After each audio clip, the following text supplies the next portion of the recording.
Saat ini harkat, derajat, martabat saya sebagai hakim karir selama hampir 40 tahun dilumatkan oleh sebuah fitnah yang amat keji dan kejam. Tetapi saya tidak pernah berkecil hati dan pantang mundur dalam menegakkan hukum dan keadilan di negara tercinta. Saya tetap yakin bahwa sebaik-baik skenario manusia siapapun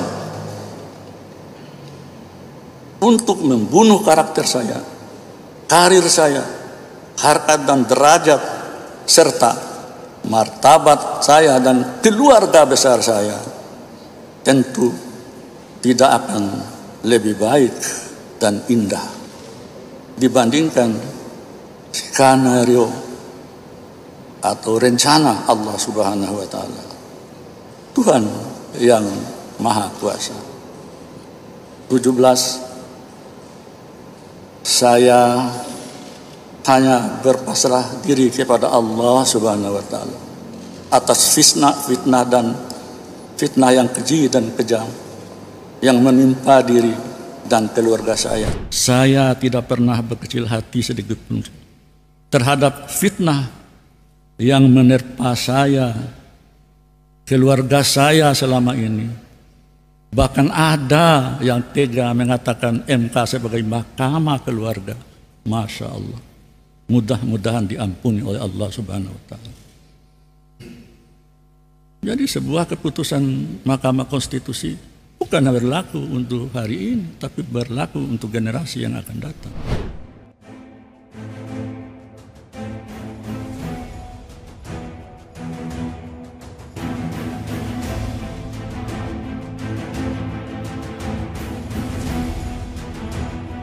Halo sahabat Indonesia, kita bertemu kembali dalam Opini Rudy. Sahabat Indonesia, saya masih di Melbourne, tepatnya di Melbourne Park.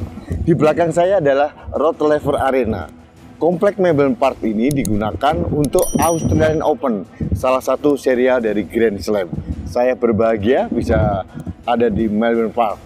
Tapi kali ini saya tidak bicara tentang Melbourne Park atau tenis. Saya berbicara tentang Paman Usman. Kemarin setelah dia diberhentikan dari ketua MK, dia curhat di depan media. Dia berlagak playing victim. Lucu, katanya dia difitnah. Dan yang membuat saya heran, Anwar Usman ini tidak pernah merasa bersalah sama sekali. Dia mengatakan bahwa dirinya itu justru dijolimi. Hai Paman Usman, Andalah yang telah menjolimi rakyat Indonesia. Anda tidak pernah mengakui tentang conflict of interest. Anda aneh menurut saya. Justru kalau Anda memohon maaf kepada masyarakat Indonesia, Anda pasti lebih hebat. Tapi pada saat Anda defensif dan justru playing victim, rakyat Indonesia tertawa geli. Nah, ini adalah drama. Kalau istilahnya kakak iparnya Pak Anwar Usman, ini drama Korea yang dimainkan oleh Anwar Usman. Anda tidak bisa playing victim, Anda tidak bisa mengatakan bahwa tidak merasa bersalah sama sekali. Tidak mungkin seorang Jimli Asidiki memutuskan tanpa alasan yang jelas. Tidak mungkin 16 guru besar pengajar tata negara di Indonesia itu membuat pengajuan atau tuntutan pengaduan yang mengada-ada. Tidak mungkin beberapa kelompok mengadukan Anda kalau tidak ada pelanggaran kode etik, dan Anda terbukti. Jadi jujur dari Melbourne, Australia ini saya tertawa geli mendengarkan curhatan dari seorang Anwar Usman. Tidak, sama sekali tidak ada rasa bersalah. Justru merasa difitnah, dijolimi, kemudian merasakan bahwa dia adalah korban politisasi. Aneh bin ajaib. Mengapa tidak berbesar hati, legowo untuk mengakui bahwa Anda telah melakukan kekhilafan, Anda telah melakukan konflik of interest, dan Anda telah dengan sengaja menggolkan keponakan Anda yang bernama Gibran Rakabuming Raka. Memang putusan Anda tidak bisa dibanding atau mungkin dipermasalahkan lagi karena itu sudah final and binding. Tapi kerusakan yang Anda lakukan untuk Indonesia ini tidak termaafkan sebetulnya. Meskipun demikian, saya masih merasa bersyukur dan berbahagia bahwa akhirnya Majelis Kehormatan MK memberikan punishment yang cukup keras bagi Anda. Anda tidak lagi bisa mengadili perkara yang sengketa pilpres atau sengketa pemilu apapun. Ini menurut saya Anda sudah dijatuhkan. Anda bicara tentang karir Anda 40 tahun sebagai hakim, tapi Anda tidak mau mendengarkan suara hati masyarakat Indonesia. Anda merasa terzolimi, Anda merasa terpolitisasi, Anda merasa jadi korban. Bagi saya luar biasa di Pak Manus. Jadi sahabat Indonesia, dari Melbourne, Australia ini saya mengungkapkan rasa sedih saya melihat seorang ketua MK yang mempunyai sifat yang sangat-sangat tidak gentle. Anwar Usman tidak sadar bahwa konflik of interest dan manuver yang digunakan justru melakukan politisasi.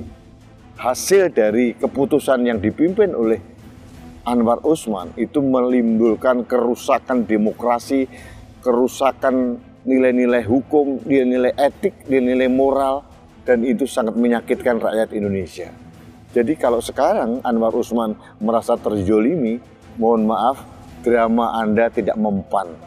Bukannya mendapatkan simpati dari rakyat Indonesia, seluruh rakyat Indonesia marah dan tertawa mendengarkan apa yang Anda sampaikan dalam konversi pers kemarin. Jadi, Paman Usman, selamat merenung. Ya, Anda tidak perlu playing victim, tidak perlu membawa ayat-ayat Tuhan. Anda harusnya introspeksi diri bahwa inilah buah dari apa yang Anda kerjakan sekarang. Dan menurut saya, Anda akan tercatat salah seorang ketua hakim MK yang telah merobohkan pilar-pilar martabat dan marwah Mahkamah Konstitusi. Anda harus tahu itu, dan rakyat Indonesia akan mencatat dalam sejarah Indonesia ini bahwa seorang Anwar Usman telah merusak etika, keluhuran, keagungan seorang hakim MK. Jadi dari bumi Kanguru ini saya menyatakan kegelian saya mendengarkan curhatan Paman Usman, dan bagi saya Anda tidak termaafkan sebetulnya. Tapi saya legowo dan rakyat Indonesia legowo bahwa apa yang Anda lakukan sudah mendapatkan hasil. Hasilnya apa? Anda diberhentikan dari jabatan Ketua Mahkamah Konstitusi. Ini bagi saya adalah suatu punishment yang cukup berat kalau bagi orang yang mempunyai nurani. Baiklah sahabat Indonesia, terima kasih. Saya dari Melbourne, ini dalam rangka Tour de Australia. Saya masih singgah di Melbourne, besok saya ke Perth. Dalam rangka apa? Dalam rangka menularkan nasionalisme saya untuk menjaga Indonesia kepada sahabat-sahabat saya, masyarakat Indonesia yang di Australia. Terima kasih.